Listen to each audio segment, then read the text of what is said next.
Election commission अभी भी पूरी तरह से ऐसा लग रहा है कि बायस्ड होकर काम कर रहा है। बहुत बड़ी गलती देश के प्रधानमंत्री से हुई है। मोदी जी, डर दिखाना बंद कीजिए। इस बार देश की जनता आपकी सरकार को तड़ी पार करे। मोदी जी, अब आपका विक्टिम कार्ड नहीं चलेगा। 10 वर्ष हो गए हैं।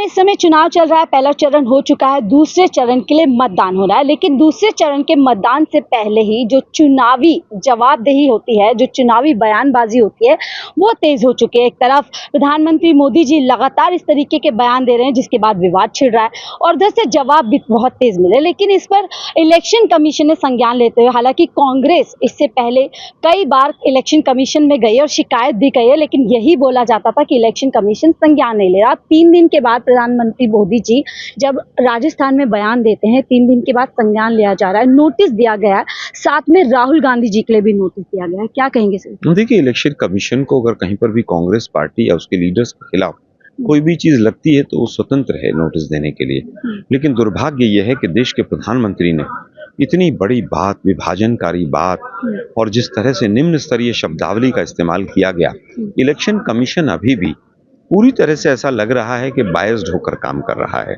नोटिस भी आया तो वो कहीं ना कहीं किसी ना किसी रूप में इस तरह से आया। सीधा देश के प्रधानमंत्री को क्यों नहीं आया? जब 17,000 चिट्ठियां लिखी गई तो स्वाभाविक है कि कहीं ना कहीं बहुत बड़ी गलती देश के प्रधानमंत्री से हुई है। पहले चरण के चुनाव में हारने के बाद देश के प्रधानमंत्री जिस तरह की बयानबाजी कर रहे हैं, वो केवल ध्रुवीकरण, केवल विभाजन, विद्वेष, समाज में जिस तरह से डिवाइड एंड रूल की बात उनकी चल रही है। हम यही कहेंगे कि इलेक्शन कमीशन आज आपकी भी जो साख है वो कसौटी पर है। आपको चाहिए कि सख्त से सख्त कार्रवाई करें।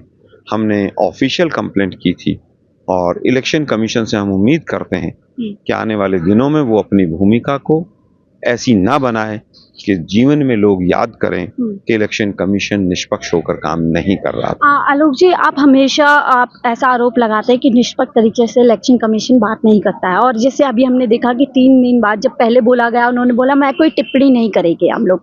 तो क्या लग रहा है कि अब दबाव बना है क्योंकि पीएम मोदी ने बयान ही ऐसा दे दिया है?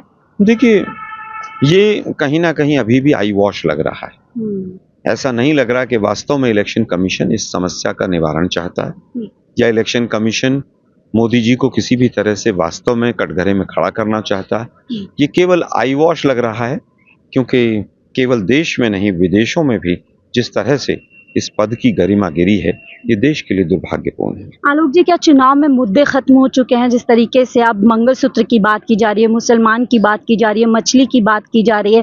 पहले चरण में हमने देखा कैसे मैनिफेस्टो को बताया गया कि ये एक तरीके से मुस्लिम लीग से मेलजोल करता है। देखिए, मछली का कांटा, फिर वो मटन, फिर मुसलमान, फिर पाकिस्तान, फिर मायोवाद, फिर अर्बन नक्सल, ये सब चीजें पिछले 10 दिन में पूरी पनपती हुई नजर आई है। और उसका सीधा सीधा कारण ये है कि फर्स्ट फेज में जैसे ही मोदी जी को लगा कि वो बुरी तरह से चुनाव हार रहे हैं, उसके बाद उनका अपना जो चिर परिचित अंदाज होता है कि पूरे देश को हिंदू मुसलमान में बांटो।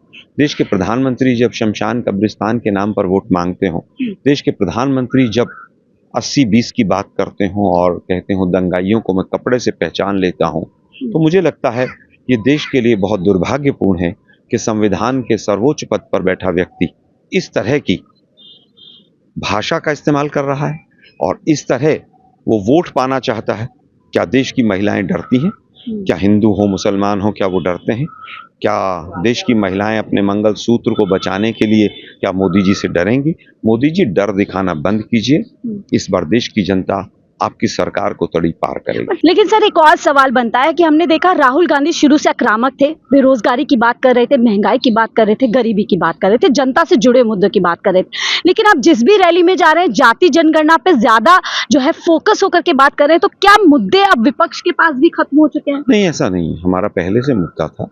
हमारा मुद्दा जातिगत जनगणना नहीं, हमारा मुद्दा है आर्थिक और सामाजिक सर्वेक्षण कि आर्थिक आधार पर भी कौन पिछड़ा है, कौन अगड़ा है किसी भी जाति धर्म में, उसका एक एक्सरे होना चाहिए। और उसके साथ ही हम फिर तमाम अपनी योजनाएं 5 साल तक चलाएंगे। 4 जून के बाद ये एक्सरे भी स्टार्ट होगा, जातिगत जनगणना भी शुरू होगी, आर्थिक जनगणना भी शुरू होगी, और उसी के आधार पर हम तमाम अपनी योजनाएं लेकर आएंगे। एक बार फिर राहुल गांधी पर हमला किया है कि कांग्रेस के शहजादा और कांग्रेस लगातार मुझे 50-50 गालियां देता है, लेकिन इसका असर मुझ पे नहीं होने वाला। देखिए, अगर मोदी जी ने कितनी गालियां दी हैं, प्रियंका जी ने कहा है, तो एक किताब लिखी जा सकती है।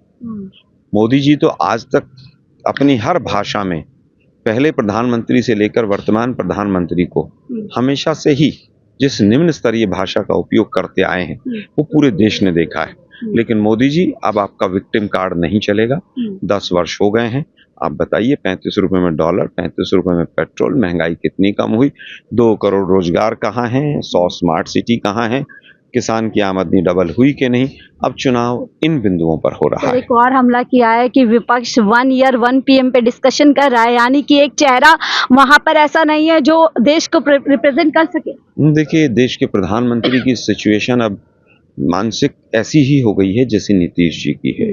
तो कभी कभी वो कुछ चीजें ऐसी बोल जाते हैं जिनका कोई धरातल पर कोई मतलब नहीं होता है, इसलिए मैं रिएक्ट करना भी उचित नहीं समझता। तो आलोक जी, दूसरे चरण में क्या लग रहा है? क्या विपक्षी दल को लग रहा है फायदा होने वाला है, या एक बार फिर से जो बयानबाजी चल रही है इसका फायदा उनको हो जाएगा? 89 सीटों के द्वितीय चरण के बाद बीजेपी अगले 100 साल के लिए भारतीय राजनीति में सत्ता से बाहर हो जाएगी। बहुत बहुत शुक्रिया हमसे बात करने के लिए। तो आलोक शर्मा, जो कि नेशनल जो है एक तरीके से स्पोक पर्सन है कांग्रेस के, उनसे बातचीत कर रहे थे और बता रहे थे कि कैसे अब जब दूसरे तीसरे चरण के लिए जब वोटिंग होगी तो अगले 50 साल के लिए जो भाजपा है वो कहीं नजर नहीं आने वाली है। फिलहाल मुझे दीजिए इजाजत। मैं शाहीन खान, 4 PM दिल्ली के।